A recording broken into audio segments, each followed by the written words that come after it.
Hey guys, SunsFan here with a help bring back the noob stream for TI7 video. This is kind of a weird video for me to make. It's not something I typically do, but I feel very strongly about this subject, so let's just get through it together, shall we? So first, I'm gonna kind of read off this little thing I made here. So the noob stream for TI7 is, in my opinion, something that's not going to take very many resources to actually accomplish, but will make a huge difference, especially in the long run. I think the last thing that we want is stunted growth in the game that we all, love. And I personally feel that the pros far, far, far outweigh any negatives.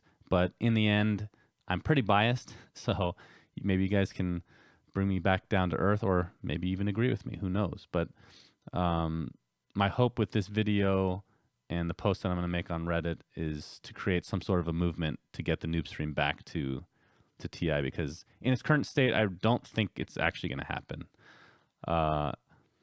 So a lot of people have come to me in the past, especially I want to say a year or two after I did the TI4 noob stream with Purge, about how they got into Dota because of that stream, which is pretty awesome. Obviously, we do get that quite a bit for Dota Cinema because that's kind of something that attracts newer players as well. So I wouldn't say it's anything super different, but it kind of is coming from an official standpoint from like a Valve TI tournament, As far as Purge, I know there was a post a couple weeks ago about this. He isn't too interested in doing another noob stream, and that obviously makes sense from his perspective because his weatherman segment has been ridiculously successful, and obviously that's on the mainstream. That's where you want to be for most of these personalities. But there are plenty of people in the scene, myself included, that are pretty passionate about getting players into the game, trying to maintain that growth. So another story that Shane actually shared with me, he was also on the TI stream, the noob stream, I should say, at TI4, which we'll get into in a sec. Actually, I'll just go to the next slide, but just don't want to stay too static for too long. So a really, really cool story that he shared with me. So I guess he was taking back the tram from his hotel, and he ran into a guy that was watching the stream, and the guy was basically on the verge of tears because his son was with him at the time, had Down syndrome, and he didn't have any idea how to talk to him about Dota at all. And it actually provided him with a way to do that because he actually started to understand a little bit better because of the noob stream, which that is as powerful as it gets. I feel like I've only had maybe one other instance, which I won't bring up now, where I had I want to say a similar experience, not with the noob stream particularly, but with our channel. And it's very powerful. I'll just leave it at that. It makes you really, really appreciate your viewership and makes you feel really good about what you do. So that's kind of what the noob stream did for a lot of people, I feel like. So what is the noob stream for people that have absolutely no idea what it was? It started at TI4, like I said. Valve wanted to create a stream that catered towards new players. So it would be kind of an educational experience. And it was pretty well received. The casters, there was, excuse me, there was two pairs, one of which was Pyrian, Shane, and Blitz, and the other one was Purge and myself. A funny story, actually, Valve contacted me, and I forget who they actually wanted to pair with me at the time, and I'm like, no, just get Purge, trust me. And he's pretty much synonymous with the noob stream now. So why should we care about this at all? Like, you guys play Dota. Most of the people watching this are like, who cares about the noob stream? Well, I would argue it's actually super important. So Dota is notoriously known as having the biggest barrier to entry for any esport, which means it is super hard to get into. Like, even if you go into the game, like the tutorials, do they really help? I don't really think so. I think a lot of the people that got into the game, including myself, it was kind of self-taught in a lot of ways, right? Especially back in the day when Dota 1, there wasn't really any resources other than like one website, Play Dota, right? And I think in general, this is super black and white. I know it gets much more complicated than this, but the health of the game, in my opinion, relies on two entities, one of which is the competitive scene and the other one is casual. And the competitive scene is very healthy because it's focused on constantly by the devs, right? I mean, a good example is the new changes to the majors and minors that was just announced. It keeps the game relevant, right? But I think the casual scene is oftentimes taken for granted, but it's needed for continued growth. You don't want to have any static. You don't want it to stay the same player base forever, or at least not. You want it to fluctuate and want it to get higher every year.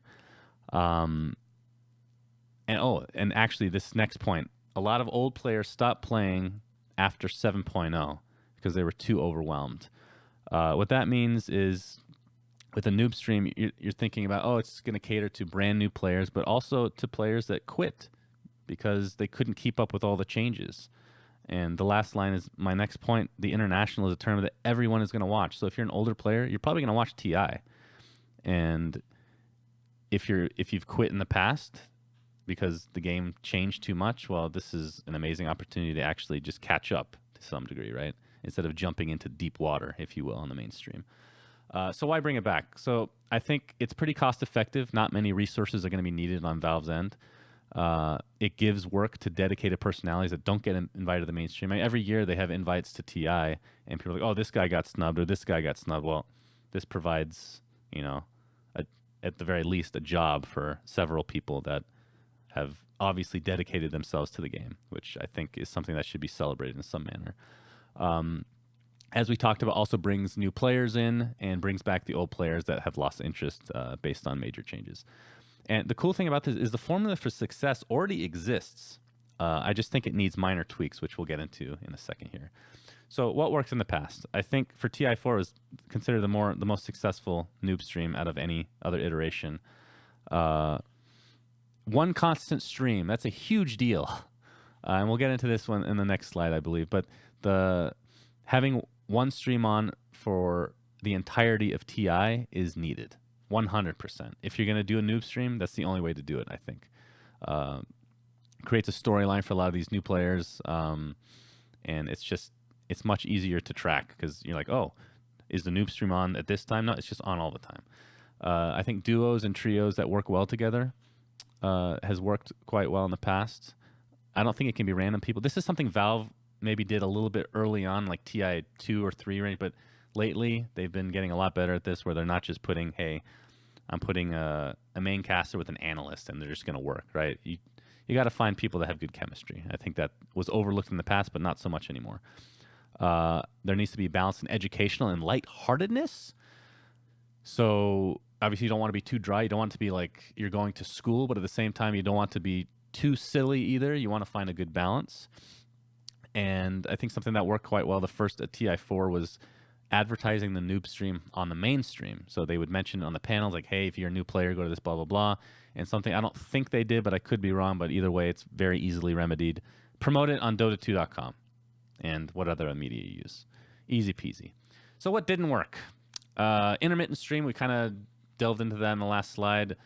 I think, I don't remember if it was last year or the year before, but they would have one noob stream. It would be for one series a day, and then there wouldn't be any stream. And I don't think I need to go too deep into this, but it just doesn't work that way. I don't think you can make a successful noob stream that way.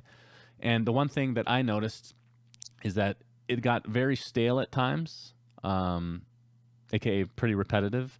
And in a couple slides from now, I'll give my suggestions on how to fix that, because I think there's definitely some maneuverability in that area. So pros and cons. Other than the things I've already stated, some of the pros, it's very low maintenance and cost. It basically requires a room in the arena with computers and internet. I mean, that's, as far as logistics go, that's the basics of what's needed for one stream. It's nothing crazy.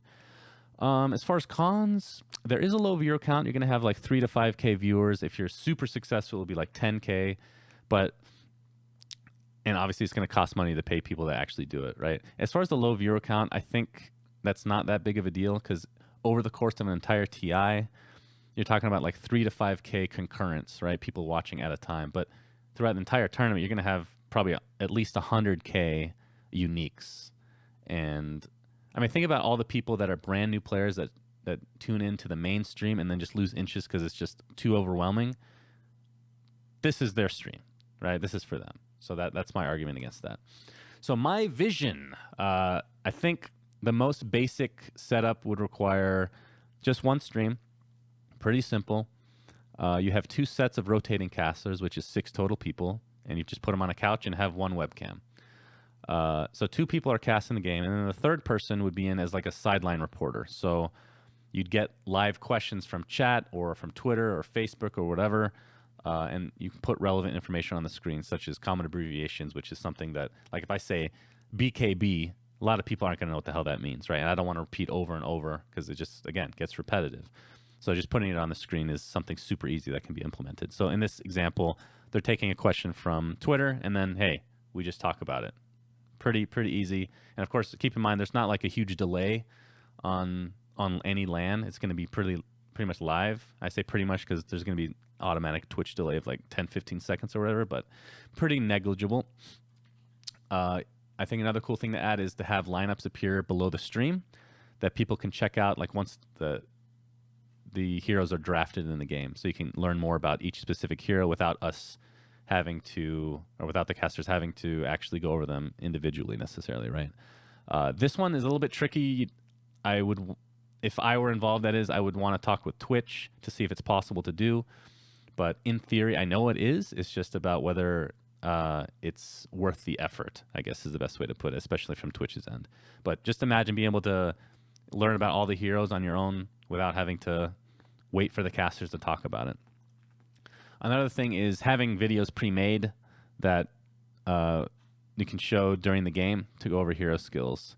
So this is, again, part of the, maybe not the third person's job, but whoever's job it is. You're talking about Enigma, and you're like, oh, you know what? Let's just look at that black hole, what it looks like, so you guys can get an idea of what a channeling ability looks like necessarily. So this would be like a picture-in-picture thing, right? I mean, it's a simple concept, but I think it's very, very helpful for new players. Instead of saying, hey, in a couple minutes, you're going to see this skill used. You can just literally show it during the game. Easy. Another thing is just having videos pre-made that explain basic concepts. Like here we have laning, as well as just, entire points of the game of what Dota is about, like what the objective is. The videos will be available below the stream, so they can check it out anytime they want, and we can just reference it during the game. So it avoids repetitiveness. You see the first one here is Roshan. At TI4, it was kind of a running joke that we would repeat over and over. The Aegis of Immortality is an item that Roshan drops on death. Well, saying that occasionally is fine, but people were pretty annoyed that we just say it literally every single game, multiple times a game sometimes. Because again, it's hard to balance that as a noob streamer. But yeah, having these videos available just for them to look at, you just say, hey, Roshan drops Aegis of Immortality. If you guys want to know what that means, you can check out the video below. Something like that. There's a lot of ways you can do it. So that's pretty much it. So thanks for watching / reading. This obviously will not cater to everybody watching or reading, but I think it's still an important group that we need to cater to if we want to find continued growth. So in general, ease of access is everything. And Dota 2 does not have that, generally speaking, right? I think we can all agree on that. And again, not to beat a dead horse here, but remember, TI is a time where a lot of people are going to watch, a lot of them new, a lot of them old, but you want to try to be able to cater to as many people as you can. So in general, I would really love to hear suggestions that you guys have to actually make this an experience that's less overwhelming for newer players and more helpful, because that should be the name of the game, right? So yeah, that's it. Hopefully again, the goal of this video is to get this ball rolling. I want the noob stream to come back in all its glory, because it had a lot of potential. I thought it was really good at TI4, and then last couple years it's been kind of an afterthought. And I think we can do better than that. So let me know what you think.